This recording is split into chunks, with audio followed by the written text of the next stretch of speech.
Good morning, and, well, I took way too long to beat this game, and now it's been a month since it's released. So that means I am officially eligible to say, it's about time I made this video. Oh, thank you. I've officially hit the peak of humor, and I knew I could always do it. Anyway, this game is so good. I was hyped for the release of this game since the moment it was announced. And by the moment, I mean the next day. I got it on day one, thanks to my older sister. I got the exclusive pre-order Hourglass, thanks to my older sister. So basically the whole video is possible to my sister. Like how people pretend sponsorships help make the video happen, except for I mean it in a literal sense. So this game switched physics again. Yep, they went from original physics to remake physics to pretty much the original ones again. Which was a bit difficult to get reused to because now you're heavier than a sack of ferrets. But as many people like to neglect to mention, it's not that hard to readjust yourself to new controls. It took me 2 levels and I was completely used to the controls, and the controls feel very nice, except for ice physics. But then again, if you expect good ice physics, I don't think platformers are a very good genre for that. May I suggest NES Ice Hockey? But with the controls comes a little thing called levels. These levels are amazing and instantly iconic. There's Wumpa Islands, the ice ones, and those ones that are based off the last world from Crash 1. Wait, those are all remade themes of levels. There's the fake out food court last post game fake out world. It's kind of confusing to explain how that one works. Yes, there's a fake out post game world. That means that there is likely someone who got to that world and stopped playing because they thought they beat the game. That's really funny to me. But on that note, this game is brutal. This game, for some reason, takes some things from Celeste, you know, the indie game, but those things are the hidden levels being given access by collecting a cassette tape, which is the most specific thing, but more importantly for this story, there's a toggle for classic or modern mode. That in itself isn't anything that could be drawn as a parallel to Celeste, but the specific thing that can be is modern mode. This mode makes it so that you don't have lives, but instead a death counter. This makes it impossible to get a game over, much like another game that innovated by doing this. And you know another thing? This game has hard levels. I wonder what game they got that idea from. Yeah, Celeste. I mean, obviously this is just a bit of hyperbole, but I kind of have a point here.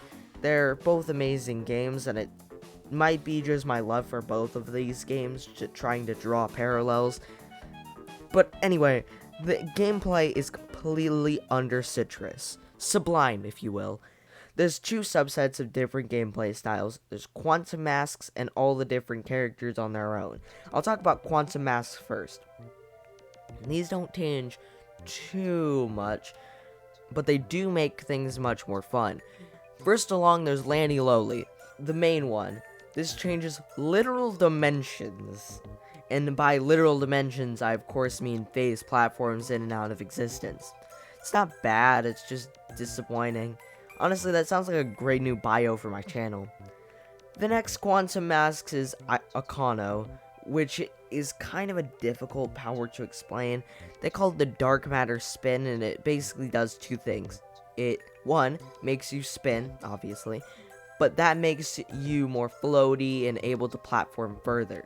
But this in turn gives a move in any direction on solid ground have a heavy inertia type of effect. And 2, it allows you to deflect green magic. Yep, it's just called green magic. No smart joke about time, space, or quantum physics on that one. Anyway, the third mask is... Okay, I'm gonna just try the Kapunawa. It derives from the word grandmother in Hawaiian. I like that. This is honestly a very interesting power-up because it stops time, but they do a very good way of designing the levels around it.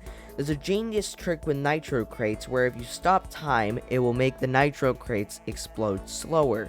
That in turn making it so that you can walk on them. Also, there are many sections where there are platforms that move too quickly so that you have to stop time to jump across them. And then the last mask is Ika Ika, which is the most fun in the last level, but basically what it does is changes gravity, which I think was the first mask showcased in the trailer.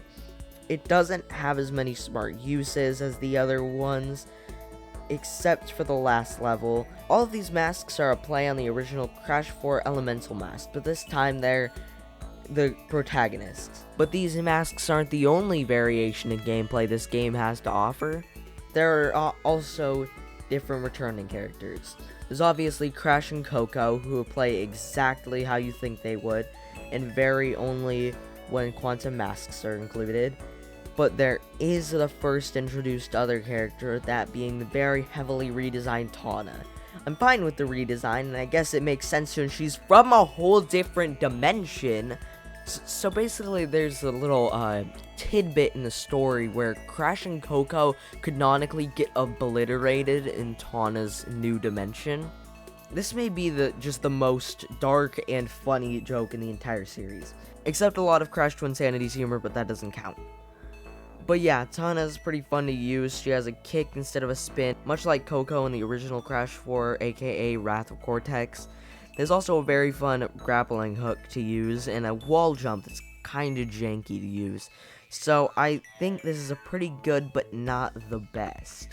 The second alternate character is my boy Dingodile. Yay, I finally did an accent that wasn't improvised. It's funny because he has a thick Australian accent, and he's a big boy, and he now owns a restaurant. I think that's it for the redesign, but wow, is this character fun to use. Your main item is a vacuum that you use to hover and to suck in crates and be able to spit out only TNT. It's really fun and probably my favorite character to play as, besides obviously Crash, and it isn't because Dingodile is my favorite Crash Bandicoot character. Okay, I guess it's a little bit like that. But there's no time to dwindle on my nostalgia for a giant Australian crocodile dingo hybrid. We need to talk about Cortex. He's fine. He doesn't have a double jump, but he can switch some enemies to platforms and turn them bouncy, then back to enemies. It's not that interesting, and it's probably my least favorite, but that doesn't mean it's bad. Another great part of this game is the boss fights. 3 of them in particular. That first boss might be one of the best boss fights in the whole series, and so is the final one. The fake out final boss is okay, but I kinda like the original Entropy fight more. The Crash nostalgia runs great through me. Also, can we talk about how many references to Crash to Insanity there are in this game?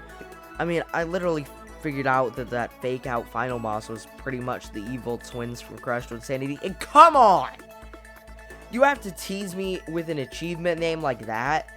The final thing I want to talk about is more about the design and redesigns of characters and enemies. I think that the main character designs are amazing, especially the quantum masks, but the enemies are just iffy, not good. Other words that may be seen in a thesaurus. They're not the worst, they're just way too basic. Anyway, with that said, that's the most I have to say about this game. The music slaps, remake Crash to Insanity. This game is a 35 out of 36. Yeah, that's about all I have to say, except that... Oh!